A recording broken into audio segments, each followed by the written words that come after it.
Bwana Yesu asifiwe sana. Kuna tofauti gani kati ya malengo na maono? Maono ni picha ya baadaye unayoiona moyoni. Maono ni picha ya baadaye unayoiona moyoni kuhusu unachokusudiwa kuwa au kufanya au huduma. Maono ni picha ambayo unaiona moyoni mwako kuhusu unachokusudiwa kuwa au kufanya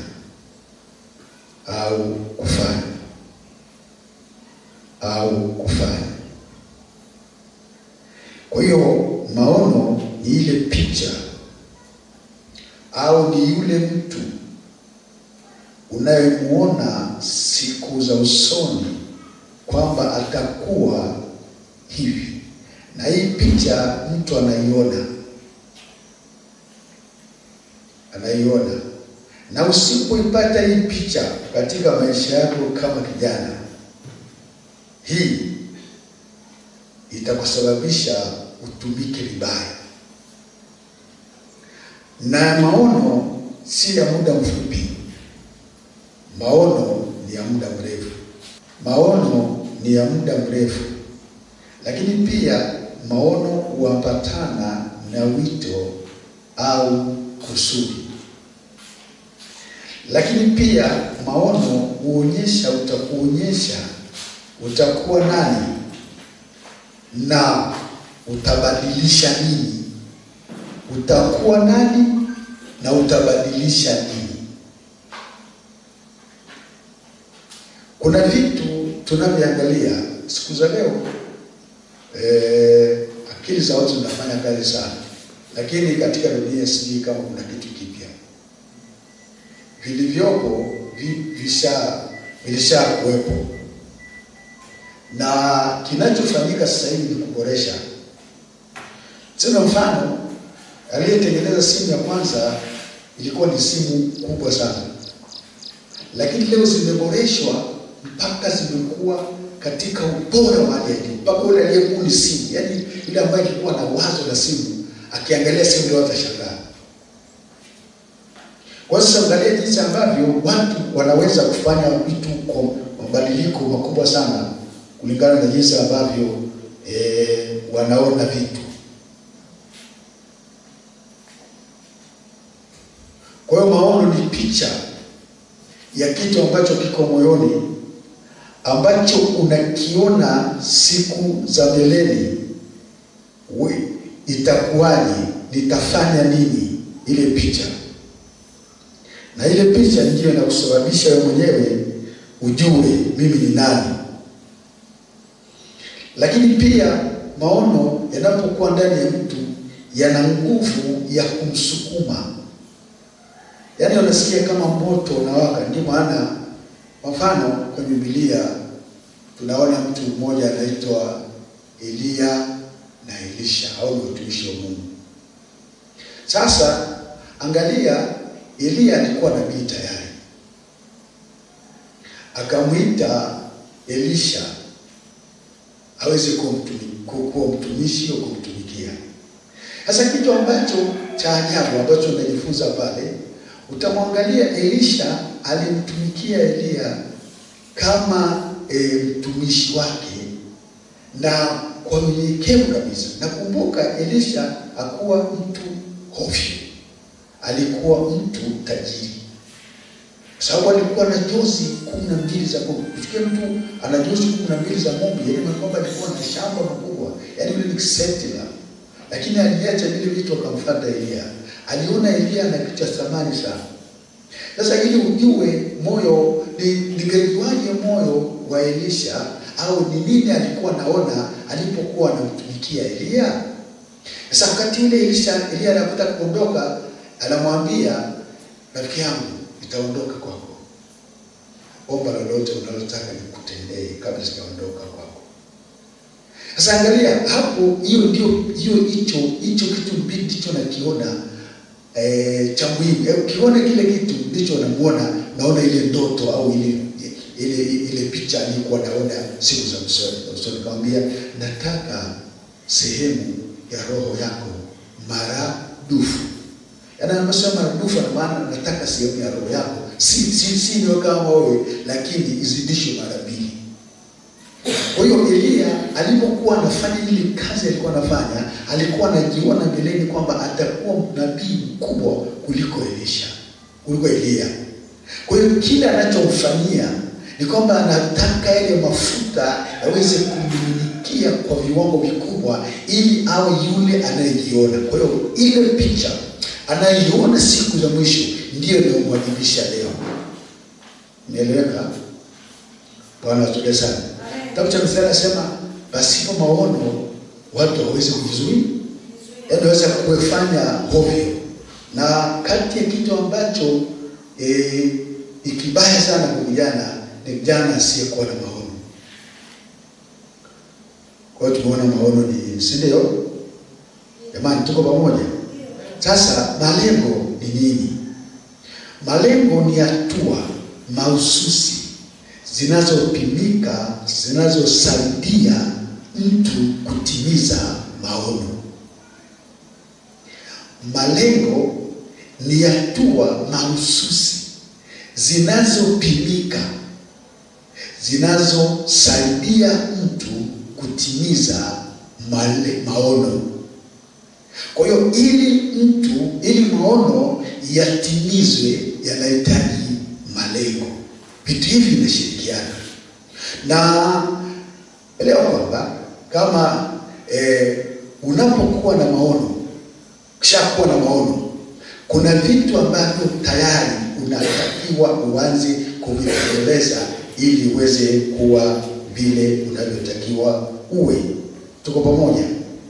Na malengo mara nyingi yana muda. Ndio maana jana tuliambiwa kuna malengo ya muda mfupi, kuna malengo ya muda wa kati, kuna malengo ya muda mrefu.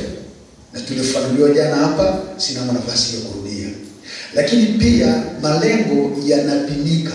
Ndio maana unapopanga malengo lazima kuwepo na tarehe, lazima kuwepo na idadi.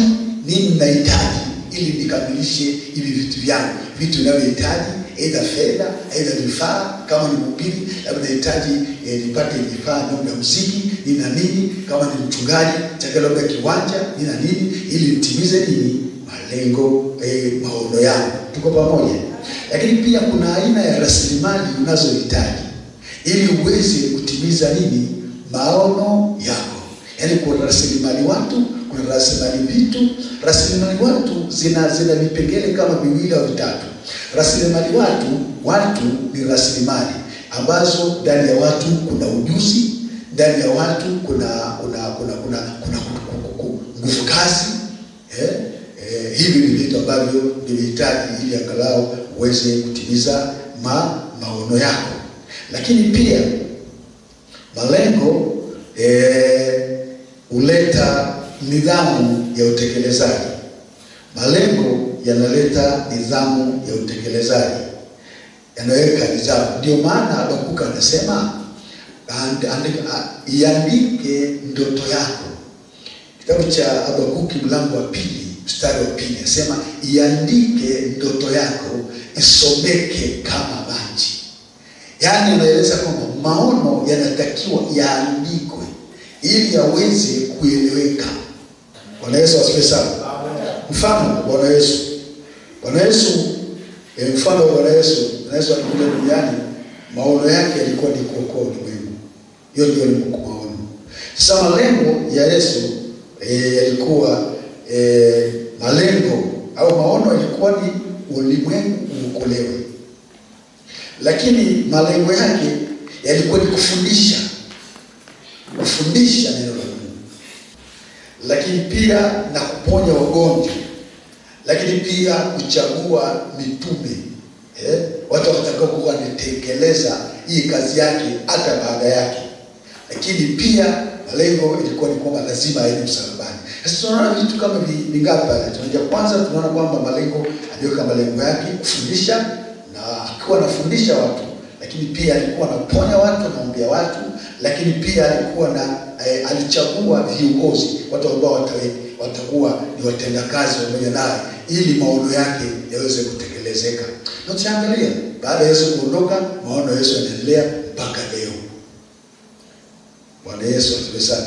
Anasema sifa ya mtu mwenye busara na mtu mkuu ni mtu tutajua baada ya yeye kuondoka. Baada ya yeye kuondoka tutajua huyu mtu alikuwa mtu wa gani, vile alivyokuwa vinaendelea au vinakwama. Bwana Yesu asifiwe. Wewe tunaona tofauti ya malengo na maono. Tuko pamoja? Bwana Yesu asifiwe sana. Tusomee kitabu kile cha Mithali mlango wa 23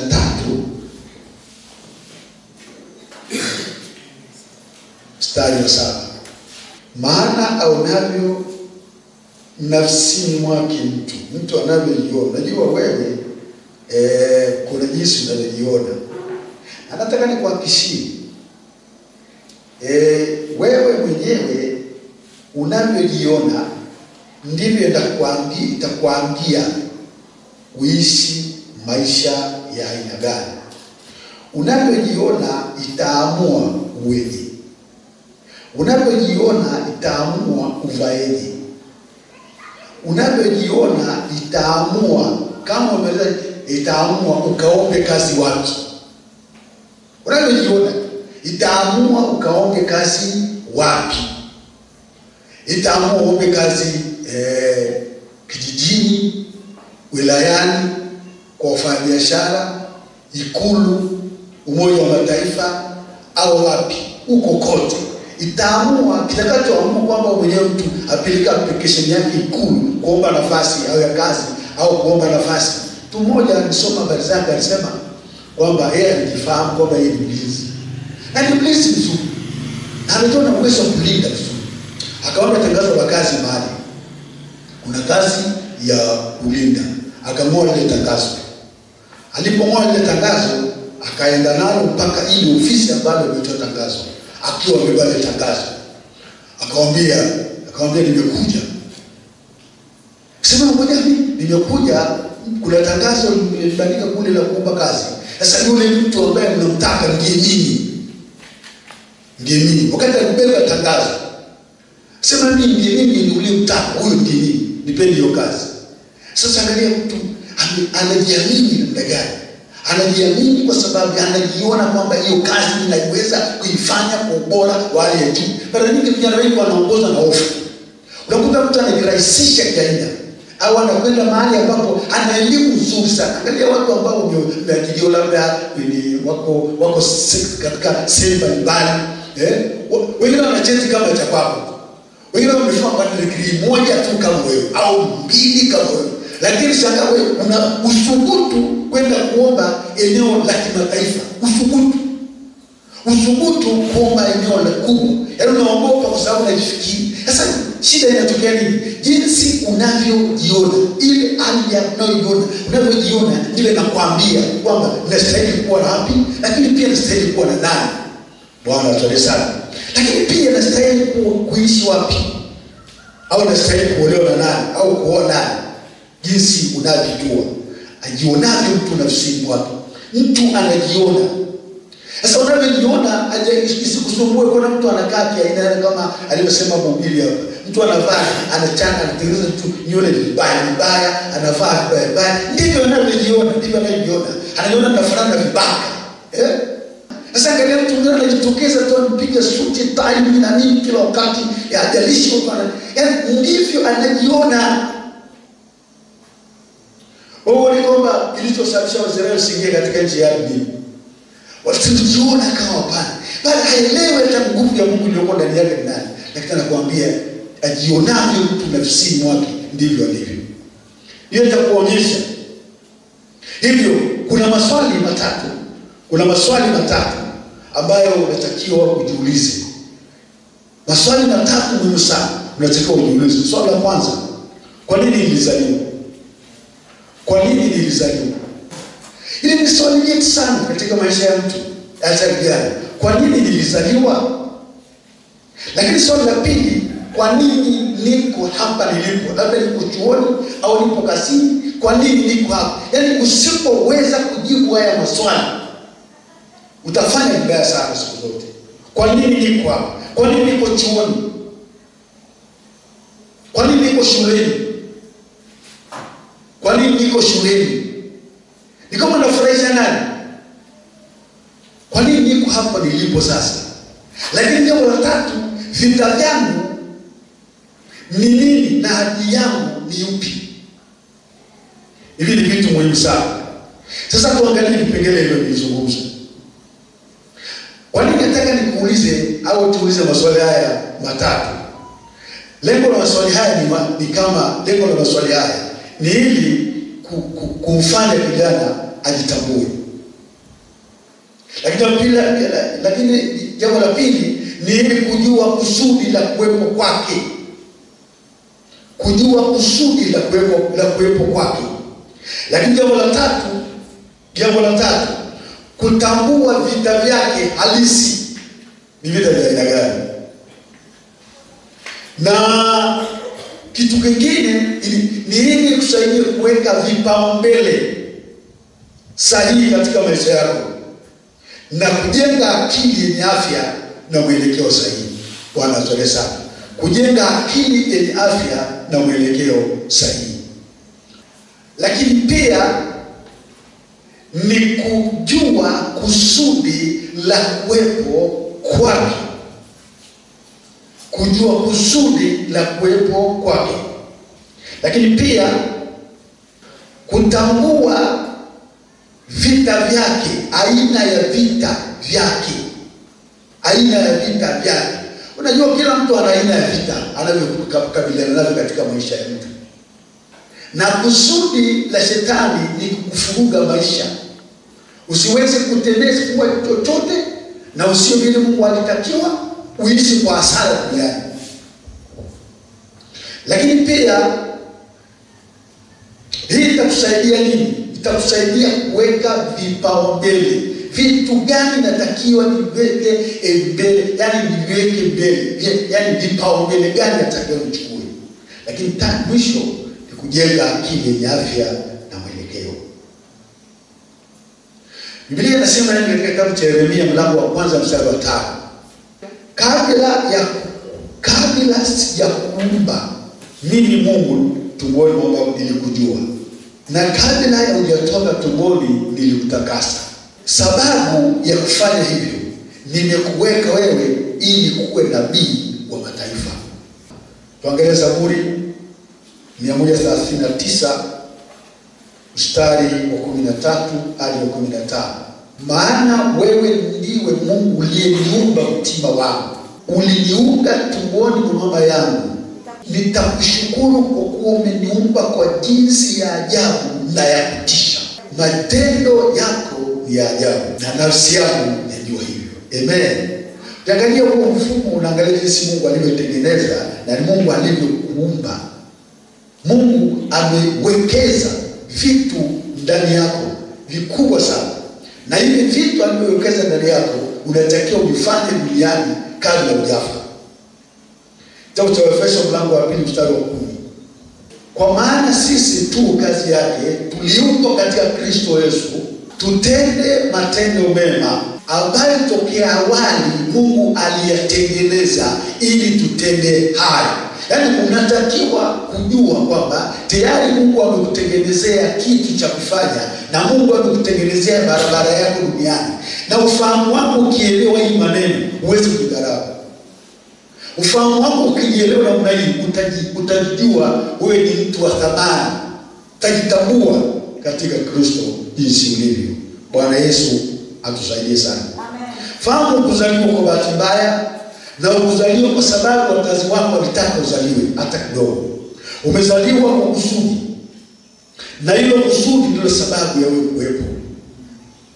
Sasa hilo kwamba hilo kusudi ambalo Mungu ameliweka ndani yako ndilo sababu ya kuleta. Hakuna mtu anakuja duniani kwa bahati imebahatika, kwa bahati nzuri au kwa bahati mbaya, mtu anatumwa na Mungu duniani. Haleluya. Na anatumwa, si kwamba anatumwa kuna kitu, yaani mbingu zinakutegemea. Kuna vitu mtu huyu atavifanya, hii dunia ataibadilisha katika ulimwengu wake. Amen. Na mbingu zinajua, Mungu anajua, ameamini nini amewekeza ndani yako. Unajua mtu yote anayetumia silaha, ukiona mtu anasikia silaha akaona hata mnyao mkali, anaamini uwezo wa silaha yake una nguvu kiasi gani. Sasa Islamu anaamini kila alichonacho kina nguvu kiasi gani, hatishi na kila ambacho kinakuja kutoka nje, maana anajua ana uwezo kiasi gani ukabiliane na yule adui. Bwana Yesu asifiwe sana. Sasa shida moja ya vijana wengi kwamba hawajitambui. Alisema na falsafa mmoja Aristotle kwamba kujitambua ni mwanzo wa hekima. Kujitambua ni mwanzo wa hekima yote. Yaani nataka nikwambie, yaani atinabali vitu vingine, lakini kikubwa sana kujitambua mimi ni nani na nini nimebeba. Bwana tusaidie sana. Kwa hiyo tatizo la vijana wengi si kukosa vipaji, bali ni kukosa utambulisho kama nilivyozungumza. Ndio maana tunaweza kusema kwamba kijana anaishi katika mfumo ambao ni wa ajabu sana. Mtu asiyejua yeye ni nani, mtu asiyejua kwa nini alizaliwa, atakuwa na tabia ya kuiga wengine. Kuiga tabia isiyofaa, tabia ambazo hazina maana. Ataishi kwa pressure ya jamii. Na kutoa lawama. Mtu aliyejama miko tu. Analaumu, labda analaumu wazazi, labda ni yaani mtu ambaye hajui kabisa kwamba. Siku moja tulikuwa tuko pamoja na mzee mmoja kikao fulani. Akaambia mtoto wangu, wewe shukuru, nataka ujue kitu unatakiwa unishukuru tu ni kukuzaa basi. Wewe umeshazaliwa duniani shauri yako. Kwa sababu tayari una kila kitu. Mungu ameweka ndani yako kila kitu. Wewe sasa nataka wewe kwamba pambana, maana ni nguvu ya kupambana nayo. Yaani kitu ambacho unashukuru mimi kuzaa. Si kwa sababu nilika shule, sio kwa hiyo inaweza kuwa isiwezekane. Lakini haiwezi kusababisha usiwe kile Mungu alikusudia. Bwana tusaidie sana. Kwa hiyo mtu asiyejijua yeye ni nani, mara nyingi ataiga wengine, ataishi kwa pressure, lakini pia ataangalia mapema maadili. Mtu ambaye hana nidhamu hata maadili, hana nidhamu hata katika mwenendo, hata katika tabia, hajui nani kuheshimu, hajui nani kujali, anaishi ovyo. Watu hao mara nyingi wanaangamia na kufa. Kuna mtu alisema hivi kwamba kuna watu wanakufa wakiwa na miaka 20, wanazikwa wakiwa na miaka 60. Anakufa akiwa na miaka 20 kwa sababu alijiua, akaua future yake. Aidha kulingana na tabia na mienendo aliyochukulia ya kuigaiga, akajiua. Kwa hiyo akawa hayupo tena duniani. Na alipokuwa hayupo, kumbuka usipojua kusudi la kuwepo kwa duniani ukaliharibu, na kuambia utatembea katika njia ya matatizo sana, utafika kwenye mafanikio yako hata siku moja. Kwa hiyo kila mtu ni mzuri katika eneo fulani. Kuna kitu unaweza kuliko watu wengine. Yaani kuna kitu ambacho wewe ni maarufu duniani kuliko mtu yoyote. Yaani kuna kitu kilichoko ndani yako. Ndio maana usipojua hili utajilinganisha na wengine. Alisema mtu mmoja, nisome kitu kimoja, alisema kwa mfano. Kuna daktari mmoja alikuwa jana mmoja alienda, babake alimlazimisha asome masomo ya daktari. Kamlazimisha akasome masomo ya daktari kwa sababu daktari ndio una hela. Yule kijana akaenda kusoma, akawa daktari bingwa kabisa. Siku moja inaendelea sherehe kumpa tuzo kwa heshima ya kazi zake. Na alipokuwa anapewa tuzo, walikuwa wamekusanyika watu wengi na yeye. Sasa wakati alipokuwa anaenda kupokea ile tuzo, akaenda akilia machozi. Akapokea na watu wakitegemea angefurahi kwa heshima aliyopewa, alipopokea ile swali ya machozi, na alipotakiwa kuzungumza hakuweza kuzungumza chochote kwa sababu ya kuwa na tungu kubwa sana. Baada ya kuondoka pale, anasema alipokuwa anasafiri kwenda nyumbani na baba yake kwenye gari, baba akamuuliza, mwanangu, wewe mbona leo unatuletea namna hii? Wewe unaenda kupewa tuzo na heshima kubwa namna hii ya daktari maarufu, alafu naenda kulia pale? Kwa baba, sikia nikwambie, najua ilikuwa kinaliliza. Mimi nilikuwa nalia kwa maana nilikuwa naenda kuzika, naenda kujizika. Yaani nijizika mimi. Sikuwa naenda kupokea, yaani kujiuisha, lakini naenda kuzika ile yangu, ile kipaji changu, na kutukuzwa kitu ambacho mimi si cha kwao. Kwa maana yeye alikuwa anataka awe mwanamuziki. Lakini baba yake akamwambia, muziki hauna hela, nenda ukasome daktari. Kwa kweli yule mtoto alilia na alionyesha kwamba hakufurahi. Sasa yule mwandishi wa kile kitabu akasema, baada ya pale basi kama upendi daktari, achana, nenda kujifunza muziki, endelea muziki. Akamwambia sawa, wewe utafurahi kujifunza muziki, kwa maana mimi niliumbwa duniani kuwa mwanamuziki, si kuwa daktari. Kila mtu una kile Mungu amekusudia awe duniani. Sema amina. Bwana Yesu asifiwe sana. Lakini kuna swali ambalo tulikuwa tunajiuliza, kwa nini niko hapa? Au kwa nini niko shuleni? Au kwa nini nasoma? Au kwa nini niko chuo kikuu? Kitabu cha Danieli mlango kwanza mstari wa 17 hadi 20. Mungu aliomba maarifa katika ujuzi na hekima. Bwana Yesu asifiwe sana. Hii ni heshima. Hao vijana walipelekwa kwenda masomo, kusomea masomo ya uongozi bora katika nchi ya Babeli. Sasa kitu ambacho ninachopenda, hao vijana walikuwa wanajifahamu, wanajua sisi ni nani na kwa nini tuko hapa, na kile ambacho walijua tuko hapa ili kumtambulisha Mungu wetu. Niko hapa ili kutambulisha Mungu wangu, lakini pia kutambulisha kile kipawa nilicho nacho kiweze kufahamika katika nchi ya Babeli. Kwa hiyo akaa pale akawa anasoma, lakini wakijua kwamba wako hapa si kwamba wako tu, lakini wako ili kupata maarifa, ili waweze kufanya kwa ubora zaidi. Mithali mlango wa 4 mstari wa 6, bora hekima. Hilo neno ndilo bora hekima. Hekima ndio kitu cha kwanza ambacho kinatakiwa katika maisha ya mtu. Hekima ni nini? Hekima ni uweza wa kutumia unachokijua na kukielewa kwa wakati sahihi na kwa njia sahihi. Narudia, hekima ni nini? Hekima ni uwezo wa kutumia ulichokijua na kukielewa kwa wakati sahihi na kwa njia sahihi. Ni uwezo wa kuchagua lililo bora kwa ajili ya maisha bora, alisema Aristotle. Bwana Yesu asifiwe sana. Sasa hiyo ndio mtu hawezi kujua. Kwa mtu akaenda shule na huko shule, lakini huwezi kutumia kile ambacho ulichojifunza kwa usahihi na kwa wakati. Bwana atusaidie sana. Amen. Elewa kwamba maarifa pia ni kujua. Maarifa ni kujua na ufahamu ni kuelewa. Tunapata maarifa kwa kusoma,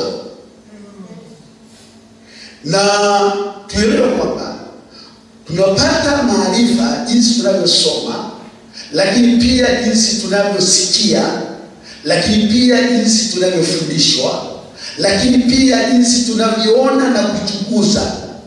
Ni kujua kitu kipo au kikoje. Ufahamu ni uwezo wa kuunganisha maarifa uliyopata na maana yake. Kujua kwa nini, vipi, nini kitatokea, ufahamu ni kuelewa undani wa jambo. Bwana asifiwe sana. Bwana asifiwe sana. Kwa hiyo hekima ndio kitu cha kwanza kama tulivyosoma. Basi kama ni kitu cha muhimu, pata hekima, na kuliko vyote ulivyo navyo pate na ufahamu. Sema amina. Amen. Bwana Yesu asifiwe sana. Amen. Kwa hiyo unapokuwa huko chuoni, chuo si mwisho wa maisha. Chuo ni chombo, au shule ni chombo. Chuo si utambulisho, ni maandalizi. Ni maandalizi. Kwa hiyo huko chuoni ili uandaliwe kuwa nani? Kuwa nani unajua.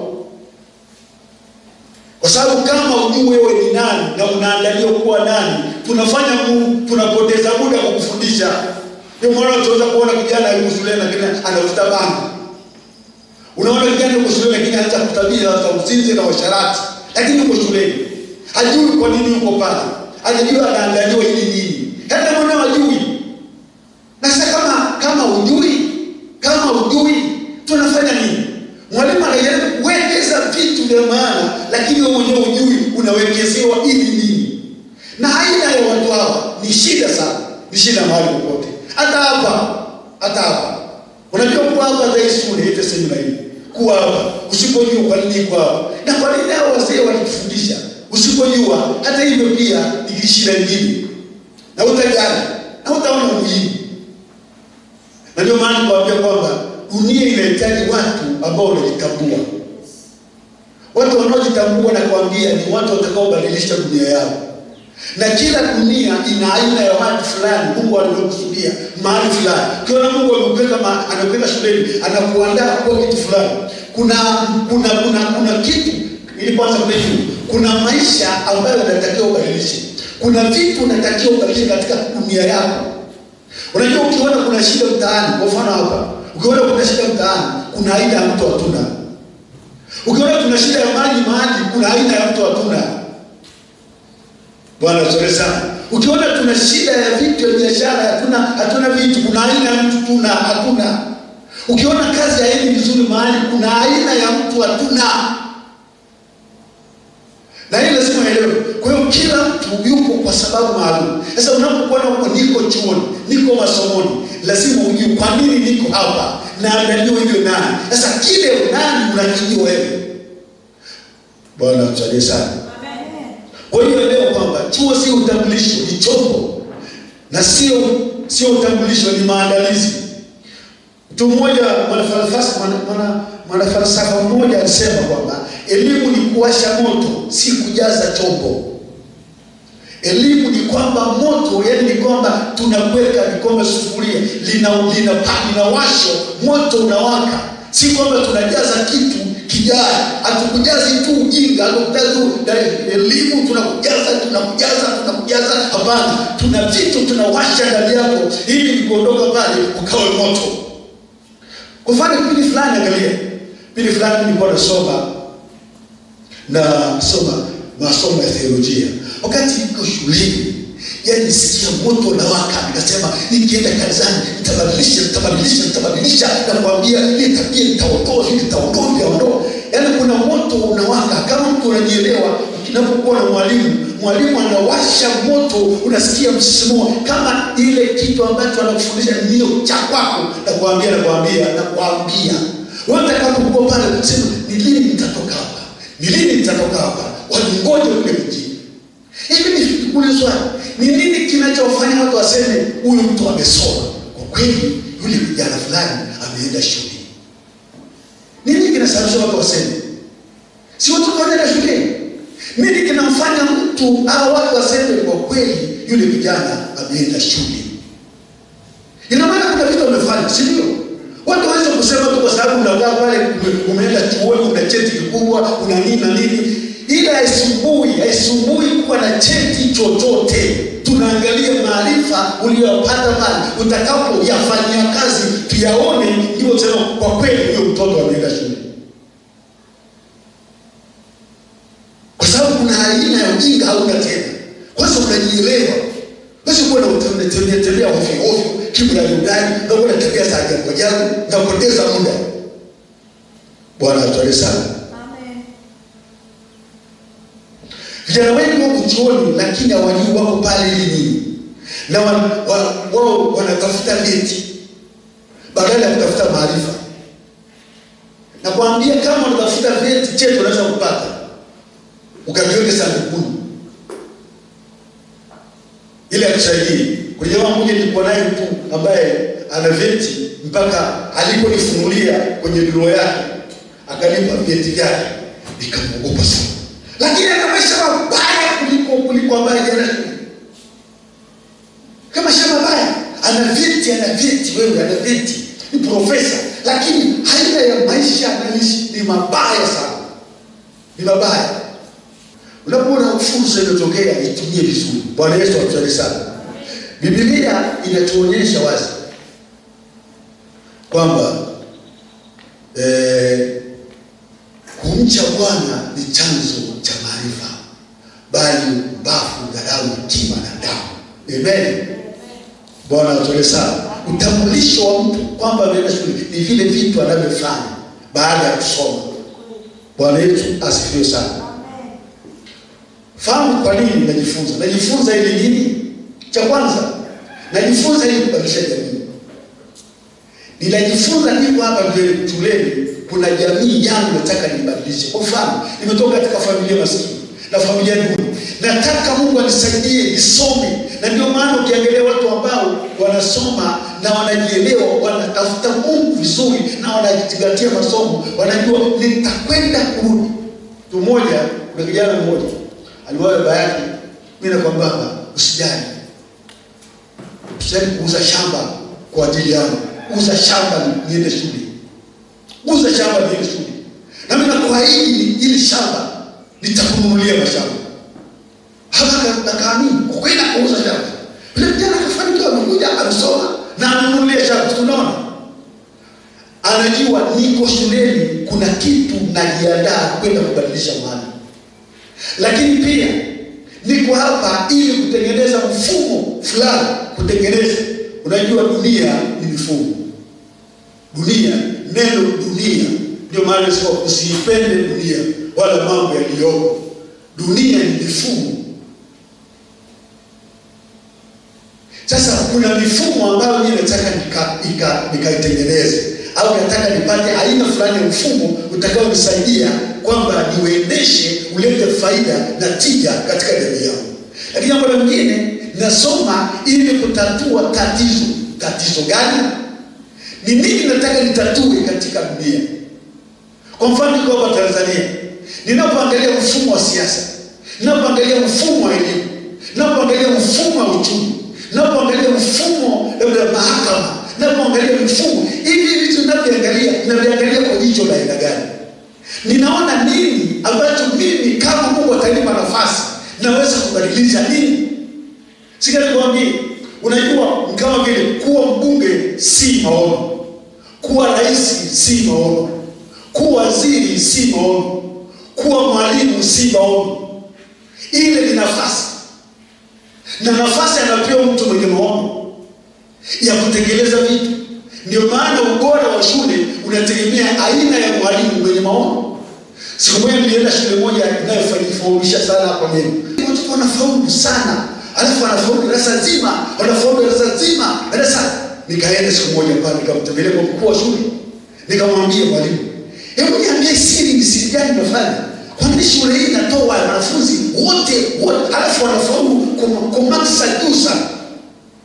Nikakaa naye pale ofisi yake. Tukinywa chai pale, nikamwambia niambie bwana, unawapa nini hao walimu? Kaniambia nimekusudia kuleta mabadiliko na kuna malengo. Najua kuna malengo ya wanafunzi, lakini kuna malengo ya shule na pia kuna malengo ya serikali. Sasa hapa tumejiwekea malengo sisi, kwamba lazima shule yetu itafaulu na itaongoza taifa. Sasa yule mwalimu anajitahidi sana. Kwa hiyo ukiangalia hali yote Unapoangalia dunia, wewe unafikiri nini? Unaweza kubadilisha huko? Au unajiona mimi si lolote? Unapoangalia mifumo, akili yako inafikiri nini? Unapoangalia mifumo ya biashara, akili yako inafikiri nini? Unapoangalia mifumo ya akili yako inafikiri nini? Unajua sika nikwambie, ukiona hao watu walikuwa vijana kama nini, lakini walikuwa na kumbuka, kuna vijana wengine ambao walikuwa maboya tu wengine, lakini kuna watu ambao walikuwa na future. Bwana tuone sana. Niko chuoni hili nini? Kutatua tatizo gani? Fahamu kuwa maendeleo hayaji kwa bahati mbaya. Maendeleo yanakuja kwa maamuzi magumu. Maendeleo yote hayaji kwa bahati mbaya. Maendeleo, unajua sikia niwaambie, hapa tupanze kanisa hapa kulikuwa pori. Hapo kulikuwa pori kabisa. Na nilipoanza hili kanisa, nikapokea kanisa, ilikuwa nyumba ya udongo iliyokandikwa. Nikaanza kuleta mabadiliko, niliona, na nikaanza kuomba Mungu ananiambia hapa patakuwa mji. Kulikuwa hakuna kitu, ilikuwa pori hapa. Mungu akasema nani? Mambo yaliyoonekana yote Mungu alisema nani? Amen. Bwana Yesu asifiwe sana. Na kile chochote Mungu alisema nani, Mungu amekitekeleza. Sasa nataka nikwambie, mabadiliko yanaletwa na watu, maendeleo yanaletwa na watu, lakini vijana wenye fikra chanya. Bwana atusaidie sana. Bwana atusaidie sana. Amua kuwa mtu wa tofauti. Amua kuwa mtu wa tofauti. Jifunze vitu vipya. Amka asubuhi, ombea ndoto zako, ombea mipango yako. Acha visingizio. Usio mtu kutafutia sababu kwa nini ninashindwa. Nilishindwa kwa sababu hii, nilikwama kwa sababu hii. Mtu anayetafuta visingizio afanikiwaje? Fahamu hili, watu hawafanikiwi kwa sababu wana fedha. Sikiliza, watu hawafanikiwi, hizi kama utanielewa, lakini sikiliza. Watu hawafanikiwi kwa sababu wana fedha. Watu wanapata fedha kwa sababu wana maono. Narudia mjisikie vizuri. Watu hawafanikiwi kwa sababu wana pesa. Watu wanafanikiwa kwa sababu wana maono. Yale maono yanataka pesa. Na maono yanapokuwa yanataka fedha zitakuja ili kutekeleza maono. Ndio maana kama ulivyosoma mfano kwamba mtu unaweza, kuna watu ambao unafikiri shida yao ni hela. Ukichukua pesa benki ukimwagia, bado zitaisha na atakuwa maskini. Kwa maana hana ndoto. Kuna mtu ukichukua pesa, mfano ukichukua bilioni 1 nikakupatia, sivyo utakuwa kichatu? Taandika. Kwa sababu pesa inahitaji mtu mwenye maono. Unakuta kuna vitu viko kichwani ambavyo vinahitaji fedha, na vile vitu viliombea ili vilete fedha. Sio hatutafuti fedha ili kujaza mfukoni.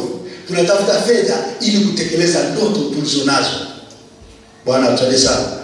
Bwana Yesu asifiwe sana. Hivyo basi, ni vizuri mtu huyu kuwaza kwa ukubwa, kuwa na ndoto kubwa. Waza kwa ukubwa. Usiwaze kwa udogo. Bwana Yesu asifiwe sana. Nilipotaka kujenga jengo, niliwaza kujenga kubwa sana kuliko hapa. Niliwaza kujenga kubwa. Kuna msingi kule nje umeachwa, na huko msingi unyamao chini. Basi mfunda akaniambia huku, akanisikia akaniambia, wewe huku watu huwezi kupata watu wengine namna hii. Lakini mbona sasa hivi nyumba inajaa watu?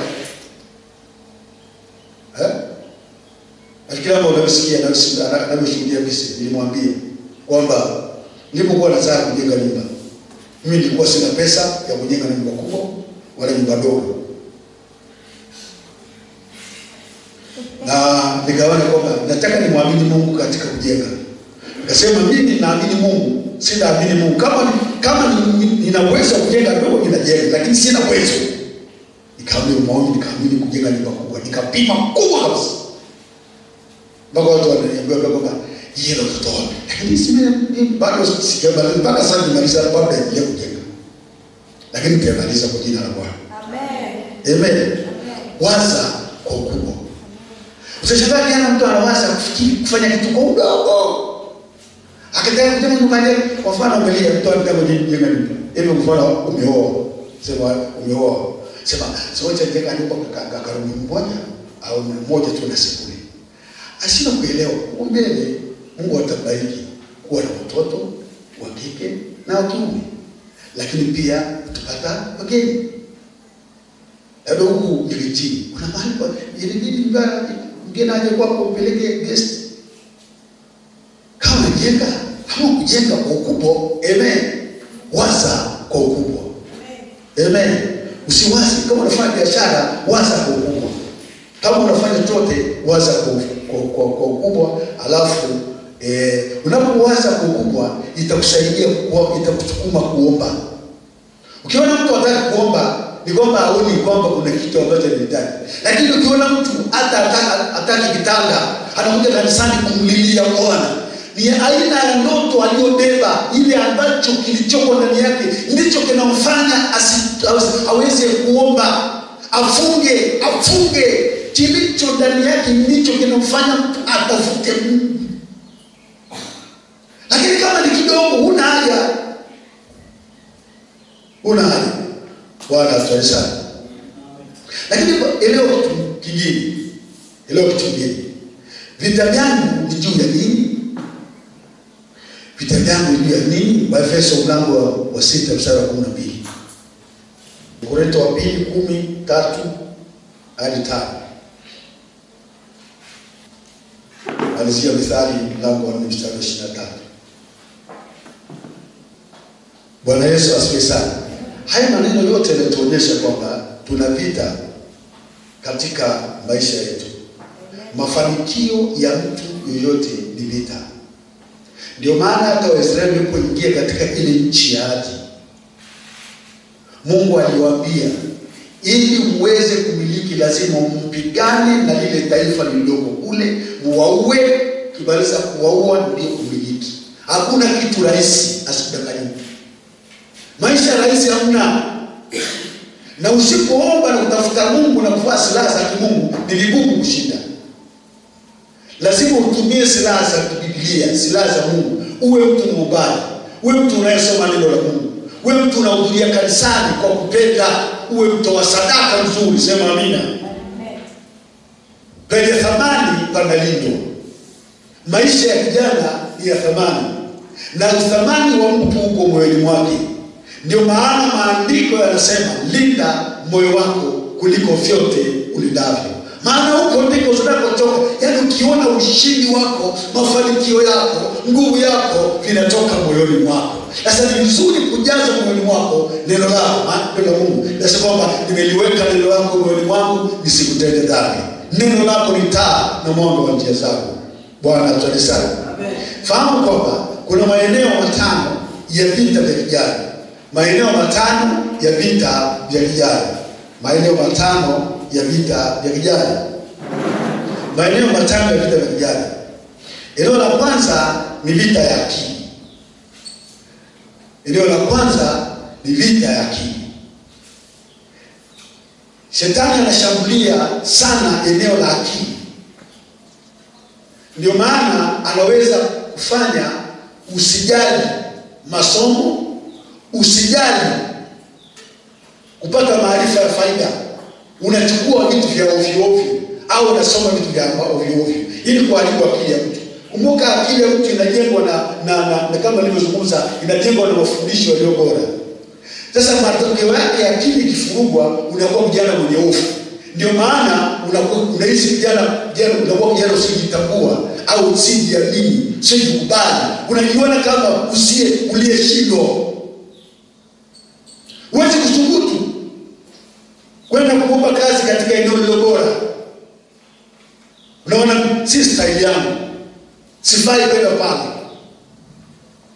siwezi kugombea ubunge, siwezi kuwa mwanasiasa. Sasa lazima tu hivi, lazima tumiliki nchi. Na kumiliki nchi ni watu walio Bwana wanapoingia katika madaraka. Nataka labda tupate vijana ambao ni wabunge, vijana mawaziri, vijana wa mkoa, vijana ambao ni vijana bora waliokoka, wakae katika zile nafasi. Sababu katika nafasi hiyo Mungu anakuwa pale. Sasa shetani anashambulia akili. Unaishi kwa hofu badala ya kuishi kwa ujasiri. Eneo la pili ni vita vya utambulisho. Jana nilizungumza eneo la utambulisho. Tena anaharibu sana utambulisho wetu. Kama tulivyoangalia maeneo kama 5 tuliyozungumza. Anaenea utambulisho wetu, jinsi tunavyoonekana. Anaharibu uonekano wetu. Tunaiga kuvaa ovyo, mavazi ya ovyo ovyo. Tunaonekana tukisema mambo yasiyo na maana. Tunakuwa watu ambao hatueleweki. Shetani anaharibu utambulisho wetu, ile halisia yetu inaharibika. Lakini shetani anashambulia eneo la nidhamu. Eneo la nidhamu. Kwa hiyo tunaongozwa na tamaa badala ya kuongozwa na kusudi. Nidhamu binafsi ni uwezo wa mtu kutawala hisia zake na kuyashinda madhaifu yake. Uwezo wa kufanya kile mtu anachofikiri ni sahihi pasipo kujali vishawishi vinavyoweza kumzuia. Hii ni kamusi ya Oxford. Anaeleza kwamba uwezo wa mtu, nidhamu ni uwezo wa mtu kutawala hisia zake na kuyashinda madhaifu yake. Uwezo wa kufanya kile mtu anachofikiri ni sahihi pasipo kujali vishawishi vinavyoweza kumzuia. Sasa hii nidhamu ni muhimu sana. Biblia inasema kwamba kitabu cha Paulo mtume kwa Wathesalonike anasema kila mtu ajue kuweza mwili wake katika utakatifu. Kila mtu ajue kuweza mwili wake katika utakatifu. Yaani nidhamu ya kimaadili, nidhamu ambayo unaishi katika nidhamu ya Biblia bila kulazimishwa na mtu. Lakini vita vingine ni vita ya muda. Vita ya muda na matumizi ya muda. Hii ni shida moja ya vijana. Vita ya muda. Mara nyingi wanasema ushindi wa kwanza bora ni kushinda kujitawala mwenyewe. Mtu huwezi atupambani kutawala ulimwengu. Jitahidi kutawala ulimwengu ndani yako na kuweza. Ndio utaweza kubadilisha chochote duniani. Vinginevyo kama uwezi, basi itakuwa shida. Elewa kwamba kuna vijana wanatumia muda vibaya. Sikia nikwambie, wazungu wameshaendelea kitambo, wametupita, lakini wanatutengenezea vitu vya kutupotezea muda. Wewe unataka kijana pia anacheza karata bali. Au anapiga ile kitu la punte. Sukuma. Anatumia muda vibaya. Yaani nakaa pale kuanzia asubuhi akipulu kusukuma. Hao watu walishaendelea kitambo. Sasa ukiangalia sisi ambao bado hatujafika mahali, sasa wao wameshaendelea. Sisi bado hatujafika mahali. Kaangalia mtu ambaye anacheza hiyo kitu. Hata si angalia vijana huko kwetu. Washabiki, wakina Yanga, wakina mpira, angalia mnamwagika kule wazungu, mtu uko pale mtu ni matajiri, wameshapita ujinga. Sasa tunaenda kupoteza muda kwa vitu ambavyo havina faida. Matumizi mabaya ya muda. Na vijana wengi wanatumia muda vibaya kabisa. Ndio maana ajui leo nifanye nini. Nataka nikwambie, ukiona huko shuleni, tumia muda vizuri, kwa maana kile kipindi kitaisha. Na unapokuwa kazini, tumia muda kwa ufanisi sana. Ukiwa nyumbani, tumia muda kwa faida. Amen. Usio kijana unapoteza muda. Tuna muda gani wa kupoteza? Tunahitaji tukomboe muda tuliopotea. Maana maisha yetu bado tuko nyuma sana. Tuko nyuma. Hatutaweza kuwekea watoto wetu katika account fedha. Kuanzia maisha. Mtoto mzungu anakuwa tayari account yake imejaa ni kuendelea. Sisi tunakuta kuanzia maisha sifuri. Ndio tunaanza. Au unakuta mtu anapia anacheza anasema hiyo kitu inatoa. Halafu anakaa pale anatumia muda vibaya sana. Wengine hapa ni kwenye draft. Kwenye draft. Sasa kete. Piga kete. Sasa kete. Muda unaenda.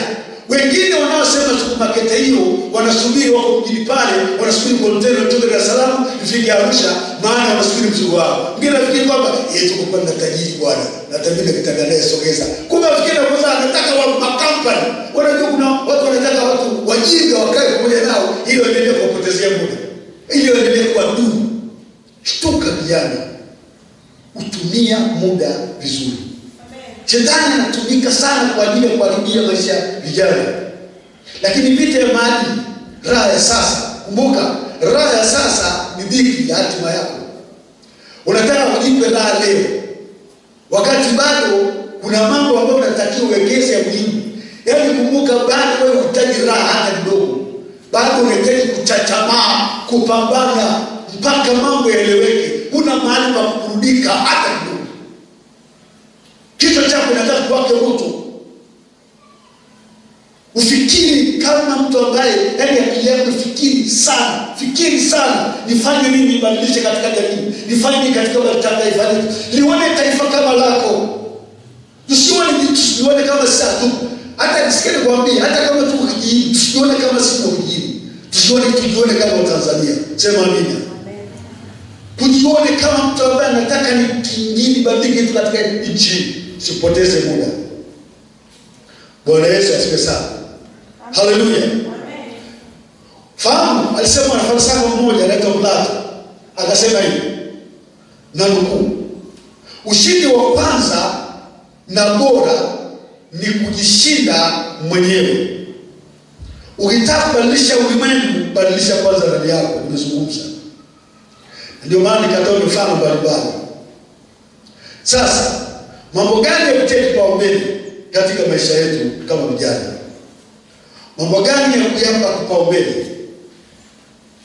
Fahamu vipaumbele 6 vya vijana mwenye maono.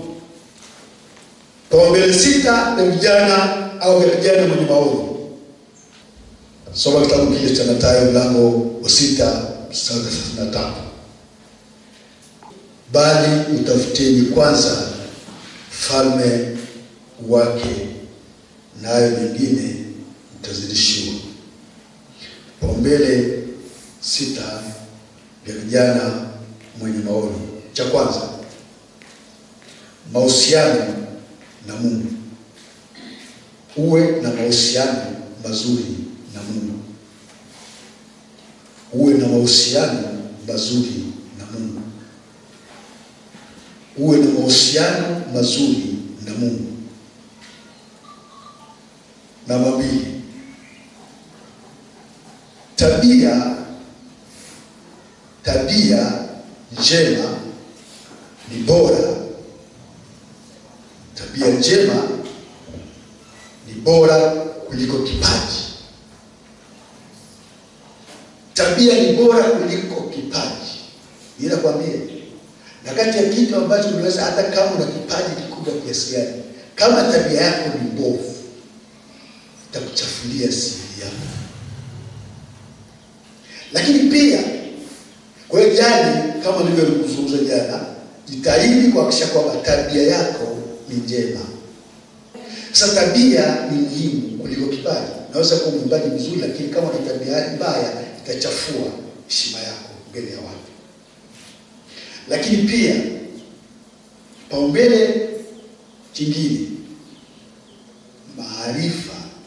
Wekeza maarifa kuliko vyeti. Maarifa kuliko vyeti.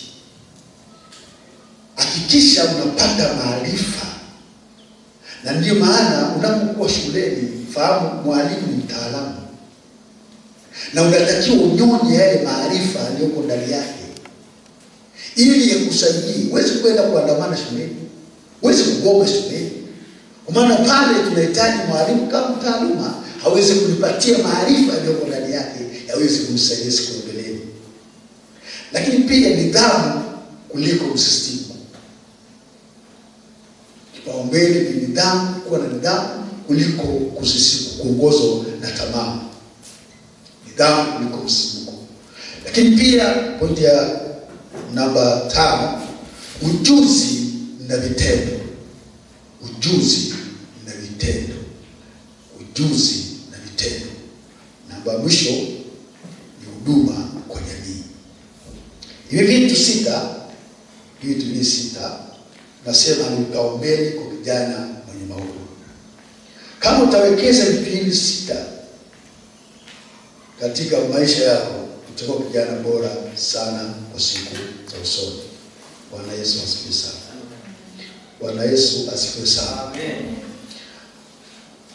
Mwanafalsafa mmoja alisema nidhamu ni daraja kati ya malengo na mafanikio. Nidhamu ni daraja kati ya malengo na mafanikio. Ukiona mtu amevuka mahali kwenda eneo lingine, nidhamu ni muhimu sana na itakusaidia kufika kwenye mafanikio yako. Bwana atusaidie sana. Bwana atusaidie sana. Na nataka nimalizie kwa kipengele hiki kwa sababu ya muda, ili uweze kwenda mbali sana kama vijana wetu. Niseme tu kwamba vita vikubwa tulivyoanza kama nchi kama zetu zinazoendelea, kuna vita kubwa sana ya umaskini. Vita kubwa tulionayo ndugu zangu ni umaskini. Naona kwamba mtumishi wetu au mtumishi wa Mungu Melkisedeki anajaribu kupambana sana na kuomba ili roho ya umaskini iweze kushindwa. Umaskini ni mbaya, unamfanya mtu adharaulike, unamfanya mtu akose heshima, unamfanya mtu aonekane duni, unamfanya mtu asiye kitu katika mali. Hivyo unakereka na hivi kweli. Sasa ili uweze kutoka katika eneo hilo, una mkakati gani au mpango gani? Nikupe pointi kama chache ambazo zitakusaidia kama utazielewa. Hizi nilisoma tu na mimi kwenye kitabu, lakini na mimi nakupatia hizi chache. Sikilia pointi hizi. Kwanza, fikiri sahihi. Fikra sahihi ni mtaji wa kwanza. Pesa huja baada ya mawazo. Fikra sahihi ni mtaji wa kwanza. Pesa huja baada ya mawazo. Lazima uwaze kwanza, ufikiri na uamue kuna jambo ambalo sitaki liendelee katika maisha yangu. Hii ni jambo la kwanza. Jambo la pili,